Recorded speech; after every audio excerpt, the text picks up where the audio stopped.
Welcome to Microsoft Build 2017. I'm Luis, and I'm an engineer at Microsoft. Hi, I'm Sri Krishna. I am an engineer at Microsoft as well. So IoT is one of the important buzzwords these days, right? Yeah, and app is a big buzzword these days too. So one of the things that I was thinking about is that I want to build an app that actually allows users to control the IoT devices they might have. That's a great idea because not only it enriches your application, it lets the users experience it completely because they interact with your application regular features, but now they get to interact with the devices around them. That's what I thought, but the problem is that I'm not familiar with IoT at all. So one of my concerns is that I might have to learn a whole lot, and I want to avoid a little bit of that. Right, so there is some of that, but if you use IoT Studio, all of that pain goes away because IoT Studio will generate a suitable library for you for whatever device you choose. Okay, what is IoT Studio? How can you help me? IoT Studio is a Visual Studio extension. It can discover OCF compliant devices that are on your network, and then it can generate libraries that your app can consume directly. I see. So IoT Studio works with OCF devices. What is OCF? OCF is Open Connectivity Foundation. It's a consortium of hundreds of companies. All the major players in the industry are involved in it. They're creating a specification that describes how any two given connected devices can interact with each other. So IoT becomes part of this. I see. So the app that I was thinking about making would be a mood app. So basically what I want to do is that I want the users to tell the app, hey, I'm feeling happy. And if they're feeling happy, they might want the device around them to reflect that state. That's a great idea for interaction. Yeah, so let's say if they had light bulbs, then the light bulbs could be green or yellow if they're happy or something like that. But your thoughts, like how would I go if I were to develop that app? Right, without IoT Studio, this is what you would do. You have the light bulb, okay, which exposes itself as a set of resources on the network. So you need to understand a little bit about the OCF specification to understand how you can talk to the light bulb. Then on the application side, you need to pick an implementation of the spec so that you don't have to write all the protocol to talk to the device. Okay. So this implementation would likely be IoTVT. It's a reference implementation of OCF. And on top of that, you have to learn the IoTVT API, but you also have to now compose this light bulb as an object model that your application can consume. Okay. So you'll end up building an abstraction library that's a fair amount of work. Okay, that sounds a lot of work. And it doesn't end there because imagine if you have a need to add one more device. Maybe it's complex like a television. Now your abstraction library has to grow to include the new resources and the business logic to bubble them up as individual objects for your app to consume. Basically, all the work that I did for light bulbs, now I have to do again for television. And television is a way more complex device. It's way more work. Correct. And we are talking about discovery, we are talking about requests, responses, the parsing. So it is quite a bit of work. And if I had IoT Studio, how would it help me? So if you had IoT Studio, all of the work we were just talking about, that goes away because IoT Studio will generate this library in its entirety for you.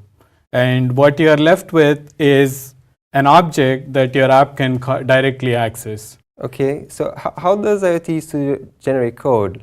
How does it know which code to generate? So IoT Studio depends on a feature called introspection. It's specified in the OCF specification. What it is a self-description schema. When you ask a device, hey, what are you? It can tell you, hey, this is what I am, these are my methods, these are my properties, these are the ways you can interact with me. Okay. And IoT Studio makes use of this.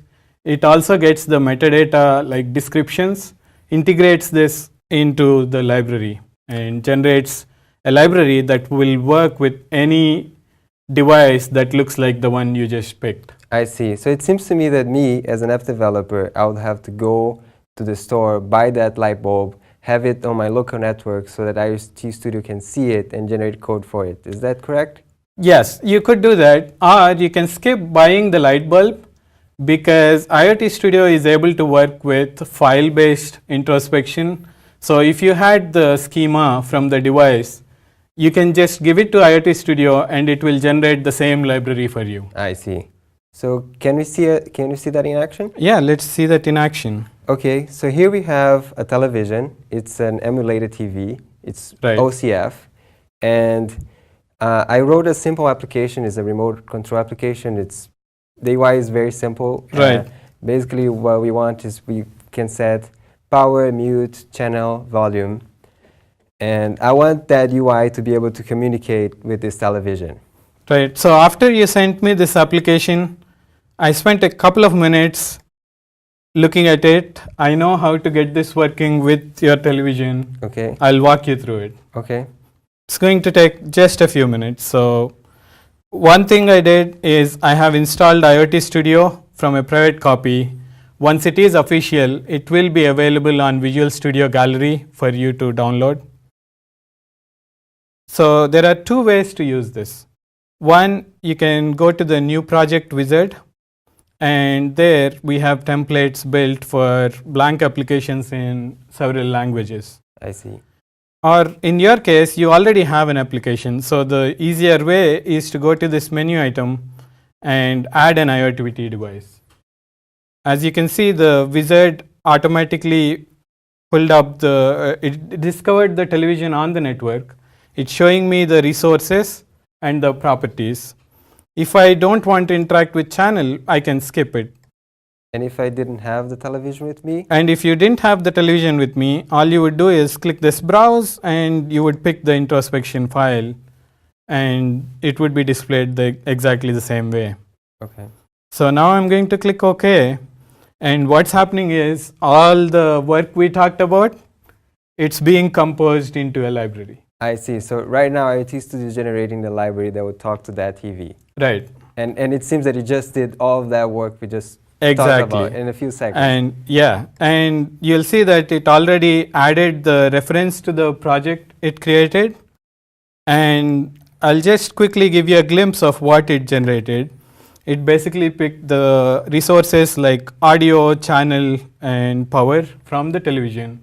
It created objects for it, ready for us to access. I see. That's pretty cool. So let's go ahead and add the functionality into the project. So all I need to do is IoT.television device, I import the library. And then in the interest of time, I made a little snippet. It's not too much code, we'll walk through it. Okay. So basically in your view model initialization, I'm going to call the initialize TV, which will serve as the entry point into the library that was just created. I see. There are three objects that any such generated library would have. One is the television client, which is the main entry point. It represents your application to the library. So I'm going to create an object of that type, give it all the application information. Then I'm going to create a device watcher. It's an observer on the network. Its purpose is to look for all the televisions and report them whenever it finds it. And whenever it finds it, it's going to generate this added event. And if the library detects that the television is no longer reachable, it would generate a removed event. I'm going to go ahead and start the search. And then once we start getting these events, I'm taking a little shortcut here where I'll only look at the first television. But typically, you would maintain a list of the televisions you see on the network and possibly have some logic to figure out which one you want to talk to or give the control to the user to pick one. Okay, and if I was interested in a particular television, would it be possible to do that? Yeah, that's a great question. So this is what you do. The device that we return it actually has a unique identifier that we can use to identify the exact television you are looking for. Okay. The next thing we do is we are going to register for updates in the resources we see, and we are going to let the library know that, hey, now start interacting with this device. What this does is the library will go fetch the resources for us and generate the resources update event. So once the resources start coming in, I'm going to check to see if all the resources that we need for our UI are ready. If they are, I'm going to call the function you gave me to notify that the device is ready. Yeah, that function basically enables all the controls so that the app can only be used if the television is on the network. Right.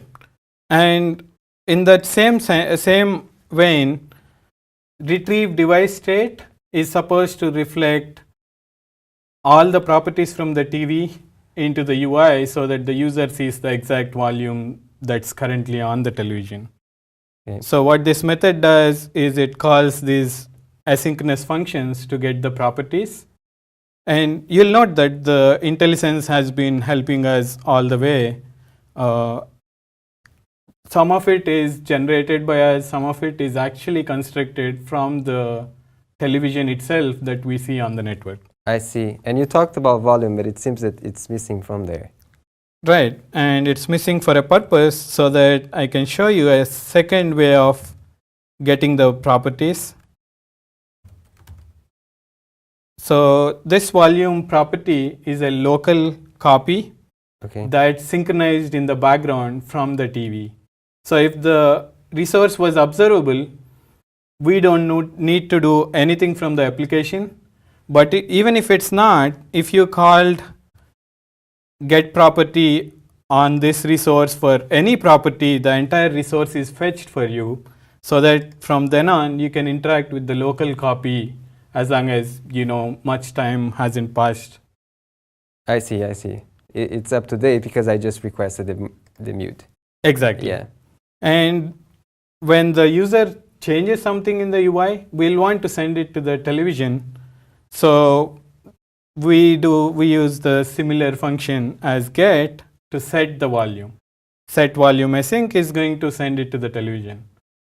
And the local copy we were talking about, if you set it, the library will send it to the television in the background. So you can do that as well. Okay, so can we take a look at that app? Yeah, let's run it and see if it works. Oh, so now, okay, how does IoT get to my app? So that's a great question, because I was about to say that the build, when it runs a NuGet restore, and IoTVT, we composed it as a NuGet package.